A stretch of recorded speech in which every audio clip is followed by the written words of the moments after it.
groups. How big a deal do you think these revelations are going to be?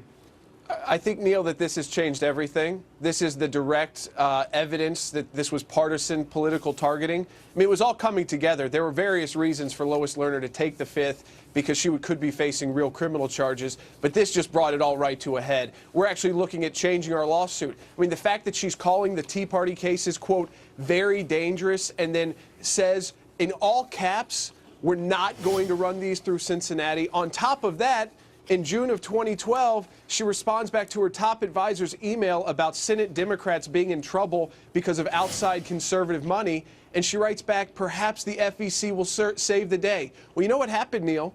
The FEC didn't save the day for Democrats, but You're Lois talking about Lerner the Federal did. Election Commission. I do want to backtrack a little she bit, shut Jordan. down the Tea Party. You know this inside now, but I just want to say the allegations in the beginning of the IRS was targeting conservative groups willy-nilly out of Washington.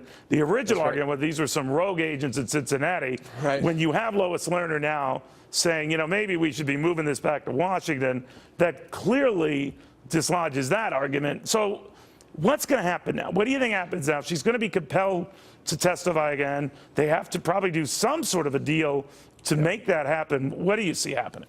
Well, there's two big dates coming up. There's a hearing next week with the IRS Acting Commissioner Danny Werfel. And I think the question for him will be, you had a 30-day review where you said there was no evidence of partisan targeting, and yet you've got a woman who is the head of exempt organization, Lois Lerner, who takes the Fifth, who's got these emails incriminating her. So why didn't you find those? Then we've got October 7th, the government has to respond to our 41-group lawsuit. So that's coming up as well, Neal, October 7th. So I think we're going to see, again, congressional hearings. The big question, I think we're at that point now, Lois Lerner is either going to have to be granted immunity or she's going to stop speaking. So I think congressional investigators, because I think she'd sing like a bird if she has that immunity, which would prevent her from criminal prosecution, because when you see these emails that are being released, this is someone who could be going to jail.